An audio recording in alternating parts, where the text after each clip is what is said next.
Today I'll be reading from Thich Nhat Hanh's The Miracle of Mindfulness, Chapter 4.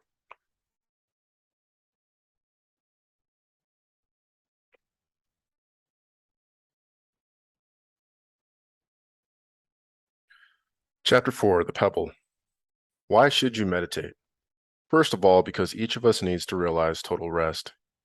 Even a night of sleep doesn't provide total rest. Twisting and turning, the facial muscles tense, all the while dreaming. Hardly rest.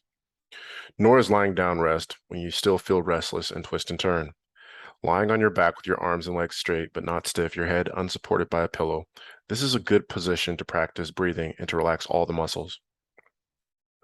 But this way, it is also easier to fall asleep. You cannot go as far in meditation lying down as by sitting. It is possible to find total rest in a sitting position, and in turn to advance deeper in meditation in order to resolve the worries and troubles that upset and block your consciousness. Among our workers in Vietnam, there are many who can sit in the lotus position, the left foot placed on the right thigh and the right foot placed on the left thigh. Others can sit in the half lotus, the left foot placed on the right thigh or the right foot placed on the left thigh. In our meditation class in Paris, there are people who do not feel comfortable in either of the above two positions, and so I've shown them how to sit in the Japanese manner, the knees bent, resting on their two legs. By placing a pillow beneath one's feet, it is possible to sit that way for more than an hour and a half. Even so, anyone can learn to sit in the half lotus, though at the beginning it is somewhat painful. But after a few weeks of practice, the position gradually becomes quite comfortable. During the initial period, when the pain can be bothersome, alternate the position of the legs or change to another position. If one sits in the half lotus position, it is necessary to use a cushion to sit so that both knees touch the floor. The 3 points of bodily contact with the floor created by the position provide an extremely stable position. Keep your back straight. This is very important. The neck and head should be aligned with the spinal column. They should be straight, but not stiff or wood-like. Keep your eyes focused a yard or two in front of you. If you can, maintain a half smile. Now begin to follow your breath and to relax all your muscles. Concentrate on keeping your spinal column straight and on following your breath. As for everything else, let it go. Let go of everything. If you want to relax the worry, tighten muscles in your face, let the half smile come to your face. As the half smile appears, all the facial muscles begin to relax. The longer the half smile is maintained, the better. It is the same smile you see on the face of the Buddha.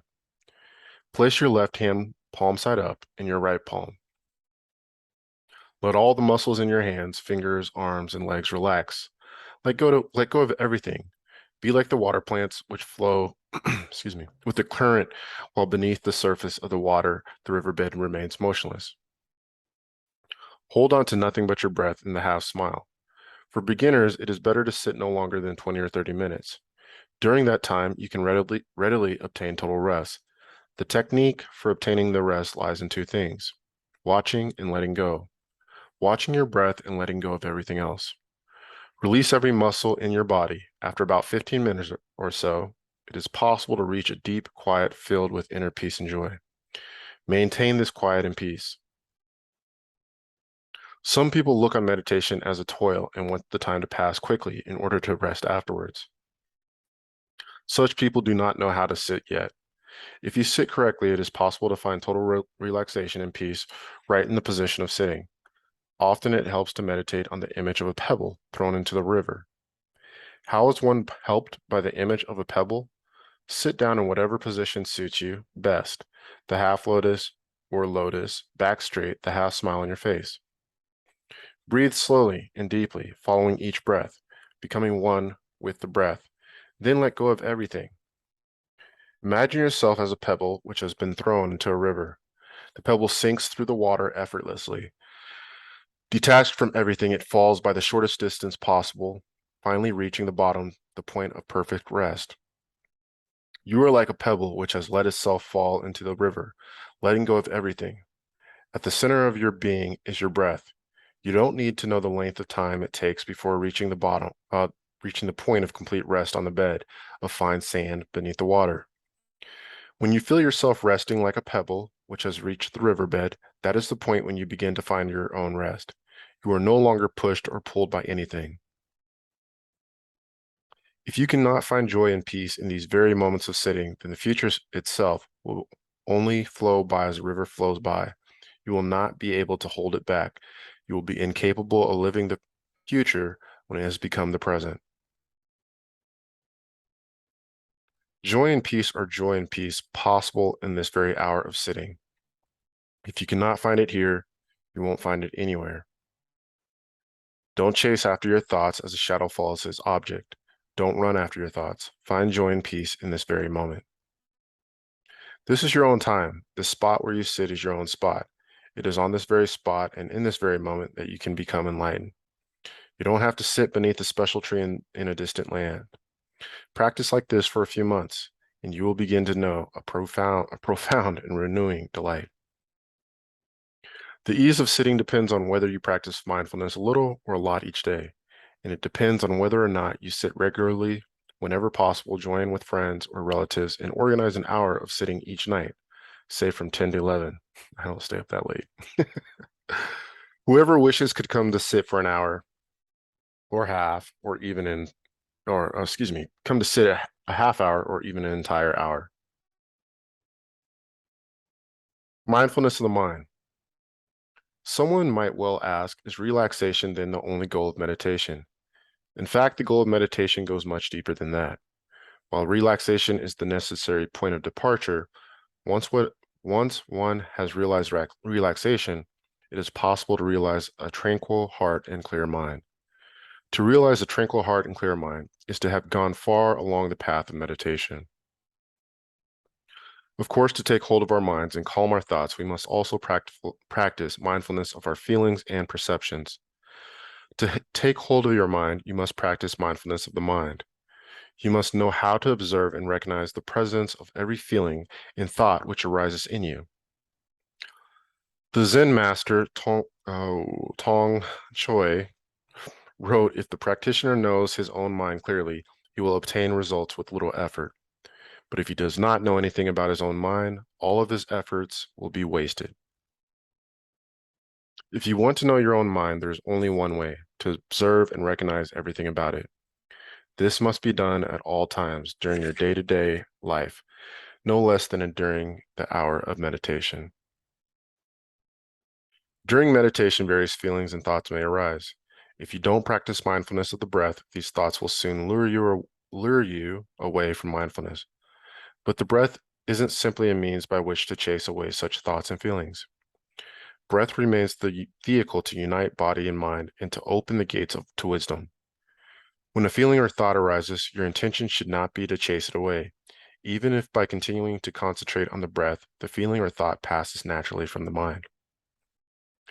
The intention isn't to chase it away, hate it, worry about it, or to be frightened by it.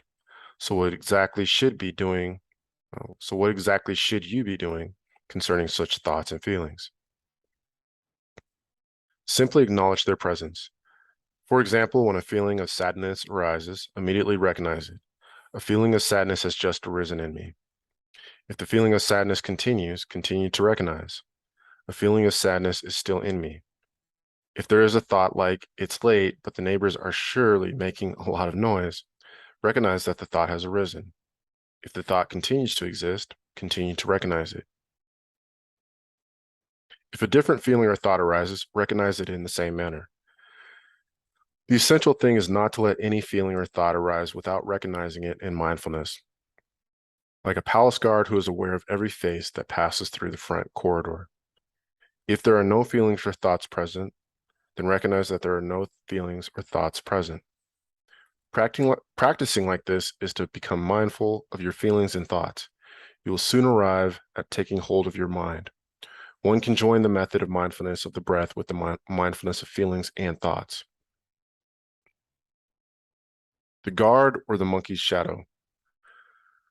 While practicing mindfulness, don't be dominated by the distinction between good and evil, thus creating a battle within oneself. Whenever a wholesome thought arises, acknowledge it. A wholesome thought has just arisen. And if an unwholesome thought arises, acknowledge it as well. An unwholesome thought has just arisen. Don't dwell on it or try to get rid of it, however much you don't like it. To acknowledge it is enough. If you have departed, then you must know that you have departed. And if you are still there, know that you are still there. Once you have reached such an awareness, there will be nothing you need to fear anymore. When I mentioned the guard at the Emperor's Gate, perhaps you imagine a front corridor with 2 doors, one entrance and one exit, with your mind as the guard. Whatever feeling or thought enters, you are aware of its entrance, and when it leaves, you are aware of its exit. But the image has a shortcoming. It suggests that those who enter and exit the corridor are different from the guard. In fact, our thoughts and feelings are us. They are a part of ourselves. There is a temptation to look upon them, or at least some of them, as an enemy force for which is trying to disturb the concentration and understanding of your mind. But in fact, when you are angry, we ourselves are anger. When we are happy, we ourselves are happiness. When we have certain thoughts, we are those thoughts. We are both the guard and the visitor at the same time. We are both the mind and the observer of the mind. Therefore, chasing away or dwelling on any thought isn't the important thing. The important thing is to be aware of the thought. This observation is not an objectification of the mind. It does not establish distinction between subject and object. Mind does not grab onto mind. Mind does not push mind away. Mind can only observe itself. This observation isn't an observation of some object outside and independent of the observer. Remember the koan of the Zen master Bak-an, who asked, "What is the sound of one hand clapping?" Or take the example of the taste the tongue experiences. What separates taste and taste buds? The mind experiences self directly within itself. This is of special importance. So in the Sutra of Mindfulness, Buddha always uses the phrasing, mindfulness of feeling in the feeling, mindfulness of mind in the mind. Some have said that the Buddha used this phrasing in order to put emphasis on such words as the feeling and mind, but I don't think they have fully grasped the Buddha's intention.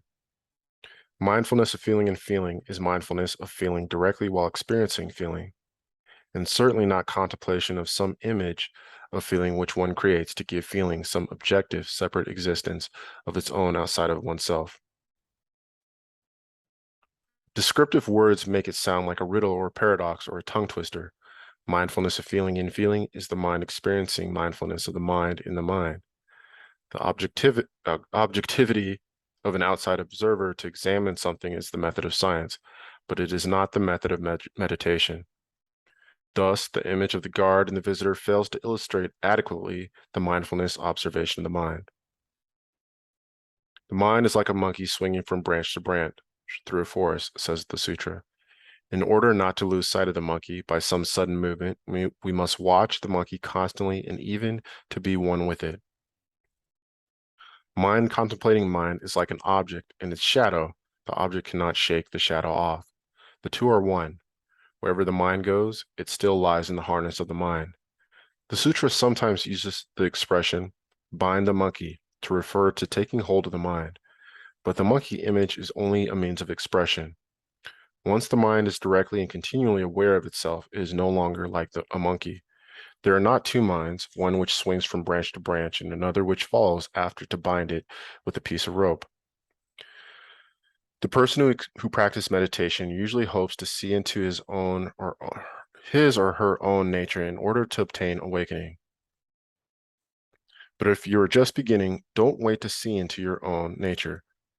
Better yet, don't wait for anything, especially if you don't wait to see the Buddha or any version of ultimate reality while you're sitting. In the first 6 months, try only to build up your power of concentration to create an inner calmness and serene joy. You will shake off anxiety, enjoy total rest, and quiet your mind. You will be refreshed and gain a broader, clearer view of things and deepen and strengthen the love in yourself. And you will be able to respond more helpfully to all around you. Sitting in meditation is nourishment for your spirit and nourishment for your body as well. Through sitting, our bodies obtain harmony, feel lighter, and are more at peace. The path from the observation of your mind to seeing into your own nature won't be too rough. Once you're able to quiet your mind, once your feelings and thoughts no longer disturb you, at that point, your mind will begin to dwell in mind. Your mind will take hold of mind in a direct and wondrous way, which no longer differentiates between subject and object. Drinking a cup of tea, The seeming distinction between the one who drinks and the tea being drunk evaporates. Drinking a cup of tea becomes a direct and wondrous experience in which the distinction between the subject and the object no longer exists. Dispersed mind is also mind, just as waves rippling in water are also water. When mind has taken hold of mind, diluted mind becomes true mind. True mind is our real self, is the Buddha, the pure oneness which cannot be cut up by illusory divisions of separate selves, created by concepts and language. But I don't want to say a lot about this. And that's chapter 4 of Thich Nhat Hanh's The Miracle of Mindfulness.